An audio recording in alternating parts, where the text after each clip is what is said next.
Masalliqlar o'lchov piyolada olinadigan, katta oilalar uchun ichi berch bo'lmaydigan, har doim o'xshab chiqib воздушный bo'lib chiqadigan pirog retsept. Retsept sizlarga aniq yoqadi. Yurakchani qizartirib, yo'qotib qo'ymaslik uchun saqlanish tugmasini bosib qo'yishni unutmang. Katta idishga 4 ta tuxum va 2 piyola shakar solib, yaxshilab venchikda ko'pirtirib olamiz. 2 piyola qatiq, 1,5 piyola yog' va 1 choy qoshiq soda aralashtirib, yaxshilab aralashtirib olamiz. 4 piyola elangan un va yarim choy qoshiq vanilin solib, yaxshilab aralashtiramiz. Xamirni aralashtirganimizda shunday quyuq suyuqlikda bo'lishi kerak. Xamirni duxovka listiga joylab olamiz. Men oldindan 1 piyola xamirdan olib qo'ygandim, tepasiga bezak berish uchun. Xohlasangiz qiling, xohlasangiz qilmang, buni farqi yo'q.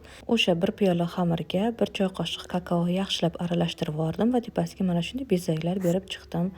Bu juda ham chiroyli chiqadi. Pishganda ham, kesib dasturxon ustiga qo'yganda ham ajoyib chiroyli bo'ladi. 190 gradusda qizdirilgan gaz pechiga 40-45 daqiqaga pishirishga yuboramiz. Pishib chiqqandan so'ng pirogni sovitib, kesib dasturxonga chiroyli qilib tortiq qilamiz. Osh bo'lsin.